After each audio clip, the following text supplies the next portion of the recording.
उसके बाद हमने ट्रांसफॉर्मेशन का पढ़ा था। ट्रांसफॉर्मेशन में क्या होता है कि आपके पास न्यूक्लियर ट्रांसमिटेशन है, वो भी वही है आपके पास किस तरह न्यूक्लियाई ऐड होने से आपके पास एक न्यूक्लियस दूसरे में चेंज हो जाता है। ये सारा radio active artificial radio activity में था। ठीक है, activity of radio active substances हमने देखा था जी। एक्टिविटी क्या होती है कि किस तरह आपका रेडियो एक्टिव एलिमेंट जो है वो किस रेट के ऊपर वो डिसइंटीग्रेट हो रहा है, डिके हो रहा है, उसको हम रेडियो एक्टिव सब्सटेंस का एक्टिविटी बोल देंगे कि क्या रेट है। तो ये हमने पूरी एक इक्वेशन ड्राइव की थी। ठीक है, हेनरी बैकरल ने ये काम किया था, उसके ऊपर हमने ये काम करके पूरी एक इक्वेशन ड्राइव की थी। उसके बाद हमने कुछ मेथड्स पढ़े थे। ठीक है, कि किस तरह हम डिटेक्ट करते हैं। डिटेक्शन में हमारे पास गैगर मुलर था। ठीक है, इसमें हम मिस्ट क्रिएट करते थे। ठीक है, मिस्ट क्रिएट करके हमारे पास क्या होता है कि हमारे पास वो अल्फ़ा पार्टिकल बीटा पार्टिकल्स की मेजरमेंट के लिए यूज़ करते थे हम। ठीक है, इसमें हमारे पास जो है वो ये जब आर्गॉन पार्टिकल्स के पास जाके ट्राई करते थे ये एनोड से, तो ये आपके पास आयनाइजेशन होती थी। आयनाइजेशन होने से हमारे पास इलेक्ट्रिक करंट प्रोड्यूस होता था।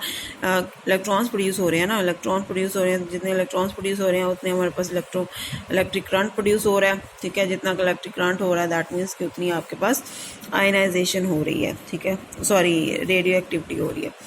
उसके बाद हमारे पास था विल्सन क्लाउड चैम्बर था। क्लाउड का मतलब है कि इसमें हम चेक करते थे कि किस तरह एक क्लाउड क्रिएट हो रहा है। ठीक है, इसमें हमने वाटर का जो है वो मिस्ट क्रिएट करते हैं। ठीक है, मिस्ट क्रिएट करने से क्या होता है कि वो वाटर एक फॉगी अपेरेंस लेके आता है। फॉगी अपेरेंस जो है वो आपके पास जो है वो देखते हैं हम कि किस तरह आपकी एमिशंस हो रही हैं। जो आपके पास जहाँ वो आपके पास फॉग क्रिएट हो रही है वहाँ से वैसे आप कहते हैं यहाँ से आपके पास आपकी अल्फा बीटा या गैमा पार्टिकल्स वगैरह जो है वो ट्रैवल करके गए हैं। ठीक हो गया।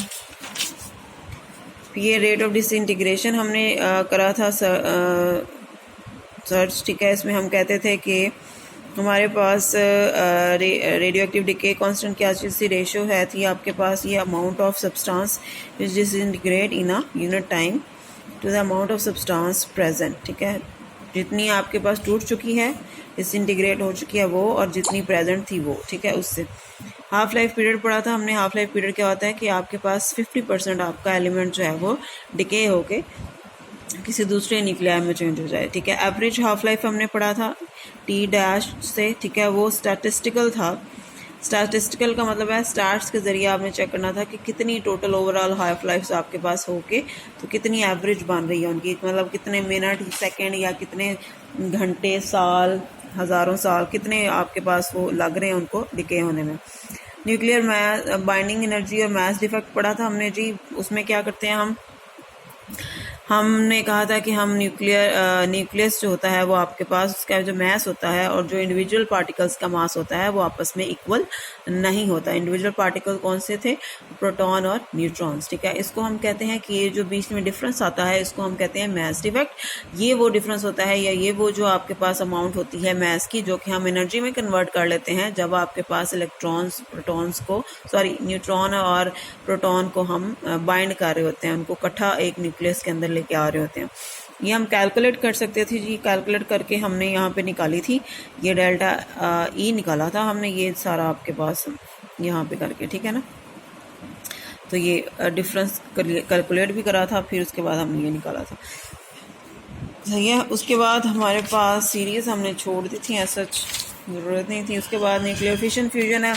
न्यूक्लियर फिशन फ्यूजन में क्या करते हैं हमारे पास फ्यूजन जो होता है वो आपके पास किसी दो चीज़ों को मिलाने को कहते हैं, फ्यूज़ करने को कहते हैं, मिलाना। इसके लिए हम क्या करते हैं छोटे न्यूक्लियाई को हम मिला के इस बड़ा न्यूक्लियाई इसमें तैयार करते थे जिसमें से हमारा इस दौरान बहुत ज़्यादा high amount of energy release होती है। फिशन क्या होती है कि आपके पास हैवी न्यूक्लियस को तोड़ के हमने छोटे न्यूक्लियस में चेंज करना होता है, लाइटर न्यूक्लियस में। इसमें भी हमारे पास एनर्जी रिलीज़ होती है, लेकिन फ्यूजन में अमाउंट ऑफ एनर्जी ज़्यादा रिलीज़ होती है। फ्यूजन रिएक्शन जो होता है वो आपके पास बेसिकली इसमें सन वगैरह में हो रहा होता है, स्टार्स वगैरह में जितना प्लाज्मा मटेरियल होता है उसमें आपका फ्यूजन रिएक्शन हो रहा है, high amount of heat release करते हैं।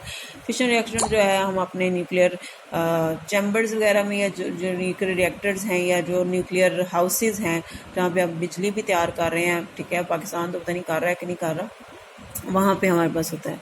अब न्यूक्लियर फिशन में क्या होता है कि हमारे पास न्यूट्रॉन्स क्रिएट होते हैं न्यूट्रॉन्स जो होते हैं वो आगे फिर बम्बार्ड होते हैं, फिर यहाँ पे ट्रिपल होंगे, तो ये इस तरह एक चेन रिएक्शन हो जाता है। इस चेन रिएक्शन को अगर हम कंट्रोल कर लेंगे तो वो हम कंट्रोल्ड वे में भी काम कर सकते हैं। अगर ये अनकंट्रोल्ड हो गया तो high amount of energy, atomic bomb इससे उस पर काम करता है, और फ्यूजन जो है वो उस रिएक्शन पे आपका हाइड्रोजन बम जो बड़ा बम है वो काम करता है आपके पास, ठीक है।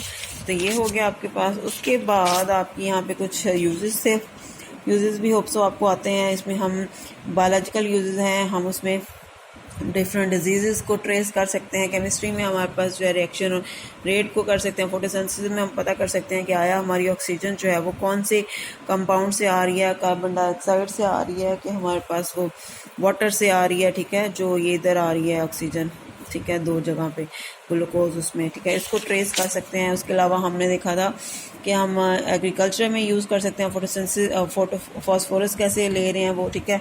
इसके अलावा हम जो है रेडियोथेरापी में यूज़ कर रहे हैं, थायराइड की डिजीज़ वगैरह में, कैंसर की ग्रोथ के ट्रीटमेंट में हम यूज़ कर रहे हैं। इसके अलावा लास्ट पे हमने पढ़ा था एक कार्बन डेटिंग का।